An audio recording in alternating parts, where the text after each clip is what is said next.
43,000 people moved to the Reno and Sparks Metro last year, and a solid chunk of them actually picked the wrong area. Not wrong like ordering chicken at a steakhouse, more like wrong by 60 minutes to work every day. Wrong like $400 extra every single month that did not have to happen. Also wrong like laying awake doing the math when it was something that should have happened in December. Here's what nobody tells you while you're doing your Zillow search at 11 p.m. Reno and Sparks looks like one city on the map. They share a freeway. They also share a Costco, and yet choosing between these two will be one of the most consequential decisions that you're going to make through this process. And by the end of this video, you're going to know exactly which one fits your life. So let's go. I'm Chris Rayner, and I've moved here back in 2015 myself, so I've personally experienced the whole process of walking through this, thinking about where I want to be, and also coming to the wrong conclusion that I've done enough research, only to end up signing papers on a property and then finding out I don't know what I didn't know. Since that time, I've helped transition a lot of families into the area. We've also watched a lot of families come here and land in the wrong zip code and know exactly how to avoid it. So here's the real plan. This is the Reno 2026 pricing along with the rest of the metrics. We're going to be giving you the actual TRIC commute numbers and not the ones that show up on the Google map that would really only be a reality at 2 a.m. on a Sunday morning. We'll also talk about the neighborhood and its characteristics. We're also going to give you the straight look about where each city falls short. So this isn't where you go to get the tourism brochure, so let's get right into it. So let's take a look at the big picture. It's a small metro with a surprisingly large decision. But before that, I want to get into a quick reality check before we dive into the neighborhoods, because this number surprises a lot of people. Because when most people say South Reno or Spanish Springs, they don't realize they're only touching on a collective of a lot of different neighborhoods. We have master planned communities, HOA neighborhoods, gated enclaves, and an active adult developments. It's less a neighborhood and more of an umbrella of holding dozens of different living situations underneath it. And that is actually good news. But there's something particular that will fit your situation. The job is figuring out which one before you're already into escrow trying to figure it out then. So for most relocating families, especially those that have to travel the corridor to get out to TRIC, the first fork of the road is, do we choose the Sparks side or the Reno side? That single choice cascades into a commute time, home size, monthly cost, and how often you hit Tahoe. So let's start with Sparks, because about half the families that we help end up landing here for a very particular reason. And it's usually because I show them the real numbers. Sparks is where your budget goes farther and that garage actually fits all the toys. Sparks also that place, and it's what happens when a city doesn't hate square footage. It possesses wider streets and larger lots. Homes here are built mostly from the 2000s through the 2020s, which means your HVAC isn't a personality. You'll end up getting predictable floor plans with fewer of those renovation surprises that show up 3 months after you close and cost the same as a used car. And the pricing difference between Sparks and Reno is a real number, not a rounding mistake. That's because Sparks' medium sales price currently is sitting at about $580,000. And Reno's medium sales price is approximately $630,000. That equates to about $400 to $600 a month difference in your monthly cost. That's not a small lifestyle upgrade. That's a ski pass, a Costco membership, and someone to clean your house once a month. That's what staying on the California side of the border was actually costing you in a housing premium alone. Now let's talk neighborhoods, because Sparks is putting a lot of work in as a word. Wingfield Springs is generally the one that most of our clients find first. It's a golf community with Red Hawk Golf Course and Resort. It possesses 2 full 18-hole courses, a clubhouse, pools, and a fitness center, the entire thing. It's the kind of place that people drive through for the first time and immediately start recalculating whether they can retire here instead of just relocating here. And the HOA keeps everything looking like a brochure, which is either charming or slightly unsettling depending on your relationship with your lawn. But there's something happening right now in Wingfield that you need to be aware of that's not showing up on any relocation videos or any Google searches. And if golf or open space is part of why this neighborhood's appealed to you, then you need to hear about this before making an offer. And that's because there's an active proposal to redevelop the Lakes course. One of those 2 championship golf courses into the housing, and residents are ferociously fighting this. It's not decided yet, and it probably will get tied up in court for years. However, you need to know this because if open space in the golf corridor is what made Wingfield feel like Wingfield to you, that's a live issue worth tracking before you sign anything. Now, Spanish Springs up in the northeast portion of Sparks is a completely different animal. It's semi-rural and has larger lots. A lot of homes here have space for an RV, a boat, a trailer, and honestly, whatever collection of recreational equipment you've been storing in your parents' driveway in Pleasanton. The mountain views here, well, those are actual mountain views, and not the kind where you have to stand on the second floor story with binoculars to verify. Another great thing about Sparks is the family infrastructure is genuinely strong with a very strong community feel. We have Golden Eagle Recreational Park is a serious sports complex with baseball, soccer, and tournaments. We also have the Lazy 5 Regional Park for fields, water play, and summer concerts. We also have Spanish Springs Library, which doesn't sound exciting until you visit it and see what it's all about. All of this comes with miles of trails. These are not rendered on some developer PDF and named aspirationally. They are in regular use by people who actually live here. Another great thing is talking about daily errands. Sparks Galleria has a Costco, a Home Depot, and a Sprouts already in place. Along with that comes Sparks Crossing, which adds even more. A Pyramid Way development is coming online about 2027 for the north end of the town. So you're not staging a survivalist scenario here. Now back to South Reno. You have more vibe, more energy, faster to Tahoe, but also possibly a longer drive to work. Reno is where you pick when you want more stuff going on outside your house. Midtown's that part of Reno that makes the Bay Area families stop dead in their tracks and go, wait, this is actually a city. It boasts of locally owned restaurants, walkable blocks, and the kind of density that makes a Saturday night feel like a Saturday night. It's not San Francisco, and it's not trying to be San Francisco, which is honestly part of its appeal. South Reno also has the Summit Shopping Corridor, and it tends to pull in more premium school districts and put you on the Mount Rose Highway, which can get you to Tahoe in about 30 to 40 minutes. So if you're a household with ski passes, or a paddleboard in the garage, coupled with strong feelings about lake access in July, the highway becomes a load-bearing infrastructure in your lifestyle. It comes with premium communities that are concentrated here. We have Arrow Creek, Somerset, Matro, and Ranchera. We also have at least 7 prominent gated communities in the metro with a full amenity stack, such as security, golf, clubhouses, and private trails.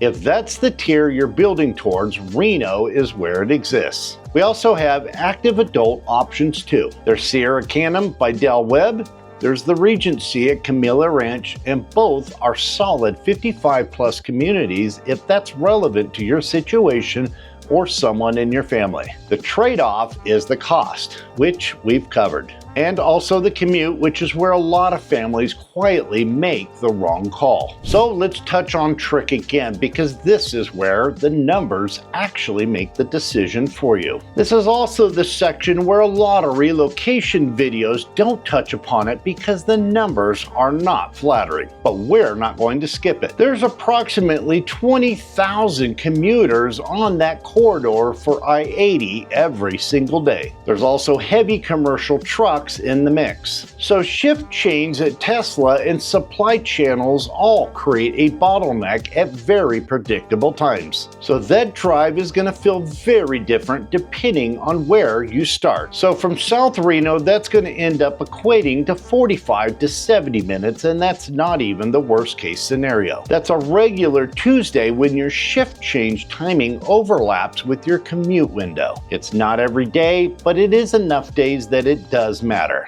So if your household has one person commuting to TRIC and you're weighing the difference between South Reno against East Sparks, you are not just choosing a neighborhood. You are deciding how many hours of that person's life goes to I-80 every year. Run the math. 20 extra minutes each way, 5 days a week by 50 weeks a year, that's over 800 hours or approximately 2 full months of 8-hour work days in the car and on the freeway and not at the lake. There is a northeast corridor in the planning, but that should eventually ease the Spanish Springs to South Reno connection, but it's in planning. And in planning, there's a lot of work in that sentence. It doesn't help you on move-in day. So let's talk about weather and construction, because this is the fine print nobody puts in the listing. There are 2 things that catch people off guard. I'm going to give them to you up front and not after you signed. The wind here is real and it's not uniformed. Some pockets in Wingfield feel like a regular suburb. Other streets in the neighborhood, they're going to remind you that you now live in the high desert in a way that's hard to ignore. Your patio furniture, which will remind you itself by traveling into the neighbor's yard. There's a very simple fix though. Before you fall in love with an address in Wingfield, spend some real time on that street during spring. The neighbors will give you an honest and real read of the neighborhood more than any online review. There are 2 construction projects that are very relevant to your commute life from here also. The I-80 West Reno Bridge work is active through spring of 2028. But if you're in East Sparks, this is mostly somebody else's inconvenience. But the other one is the I-80 widening corridor from Vista all the way out to the US Parkway. It starts late 2027 and runs through 2031. And that's the primary corridor for Spanish Springs and Sparks East to get out to TRIC. So 4 years of construction on something that's part of your everyday drive is not just a footnote. It's a real variable. You should budget with it with your patience. So let's talk about cost and tax for the real win. Here's what the actual full numbers really look like. I want to assemble the full financial picture because this is usually where California families stop hedging and start deciding. The annual math is very simple. It's approximately $30,000 to $40,000 more back in your pocket for the average family. That's hundreds of dollars back in your pocket just because of a housing gap. You're looking at a meaningful 6-figure lifestyle shift over the next 5 years just from changing which state signs your paycheck. California will not be sending a goodbye card. Here's the part that we constantly see people undercount when they start working their budget, and that's something called an LID or an SID assessment. This is about local and special assessment districts. These are infrastructure financing mechanisms that show up as an additional line item on a property tax bill in a lot of newer Sparks developments. They're not hidden, but they are also not always obvious when you're focused on just the listing price. I want you to ask about them directly because they can vary by home and subdivision. Do not assume that they do not exist. HOAs in Wingfield and Spanish Springs can also end up equating up to a few $100s a month, so we want you to ask about that and not be surprised by it later. That's real money, so we want you to budget all of that in and have a clear understanding of what you're looking at before you pick that neighborhood. There's also wildfire insurance. Northern Nevada is not completely immune from this. We get quotes before you're emotionally committed to a particular property and not after. Surprises at that stage of the equation are always expensive. There's also one more thing worth noting, and that is if you're selling a California property at the same time of trying to buy here. Most of my clients that are relocating here are fighting this very scenario. Those are two simultaneous transactions happening at the same time, usually by two different lenders and two separate closing cost timelines that would very much like not to cooperate with each other. My wife Cindy has spent over 14 years in lending with an additional 20 years in title and escrow, and that's coupled with my 22 years in real estate for both Nevada and California. When clients come to us with that situation, we've probably already seen and had to deal with every possible coordination of where this could go sideways. But even better, we've learned every possible way of how to avoid it. And that is if you're selling a California property at the same time of trying to buy here. Most of my clients that are relocating here are fighting this very scenario. There are 3 mistakes I see happen every single month. And if any of these sound like the conversation you've had with your spouse in the last 90 days, continue watching. Mistake 1. Falling in love with Reno's energy and white knuckling a 60-minute TRIC commute for the next 2 years before admitting the math was never going to work. The lifestyle is real, so is the freeway, and they are not the same decision. Mistake number 2 is buying in East Sparks or Spanish Springs in 2026 without factoring in the I-80 East widening project that kicks off in 2027. You're moving into a 4-year construction window on your primary commute corridor. That's not a reason to walk away, but it is a reason to know about it before you've already unpacked. Mistake number 3 is modeling the monthly payment off of strictly just the list price. You're falling in love with the number, getting to underwriting, and then discovering that HOA fees plus lid assessments plus insurance have quietly turned a comfortable payment into an uncomfortable one. We want you to get the full carrying costs before you sign. And that's what the first conversation with us is designed to uncover, and before you're 3 weeks into escrow and completely emotionally attached. So how do you actually decide? The short version is simple. If you have a commuter in the house that has to go to TRIC or East 80, then Sparks, Wingfield Springs, and Spanish Springs is probably your city. It has newer homes, more space, and a shorter drive. It also comes with lower prices and less drama. If you want an urban walkability, faster Tahoe access, and that premium gated community tier, then you need to be in South Reno, West Reno, and that's where that lives. But price accordingly. And if you're genuinely stuck, here's the one question that generally breaks all of that wide open for you. And that is, which direction does the primary earner end up driving every single day? Let that answer lead the conversation. Everything else can be worked around. And one honest thing before we close out here is that we are very much a car-dependent metro. There is no train from Spanish Springs to South Reno. Winters here are actual winters and not those California winters, which are mostly a vibe, and you're gonna need a little bit more expensive jacket. Wind here happens, and infrastructure still trying to play catch up from all the growth and how fast it's actually coming. None of this should stop you from moving here. I personally moved here in 2015. I have no complaints, and I'm very glad I did. You just need to come into it with eyes wide open and not eyes optimistic. So if you want the neighborhood and the commute comparison for Reno and Sparks, then comment below Reno-Sparks sheet and I'll be happy to get that right over to you. And if you're ready to map out where in this metro actually makes sense for your family, your budget, and your job, then go to meetwithchris.com and pick a time that works best for you. There's no cost or any pressure, just simply a 30-minute conversation of whether you work with us or not, helping you map out where in the area that actually fits your lifestyle the best. Some people I talk to shouldn't move to Reno, and I'll be happy to tell you firsthand if that's you or not. And for the ones that Reno's the right fit, I'm very good at putting all that together and helping you find which one of the neighborhoods actually work. In the next video, we'll actually do a direct comparison of Spanish Springs and Wingfield Springs. They look like they're all part of the same area and could possibly be cousins, but there's two very different lifestyles from each of these. So you might have come here not knowing which city was actually yours. By now, I hope you do. The only move left is to actually make yours. I'm Chris Rainer, your go-to realtor for all things Reno. We'll see you on the next one.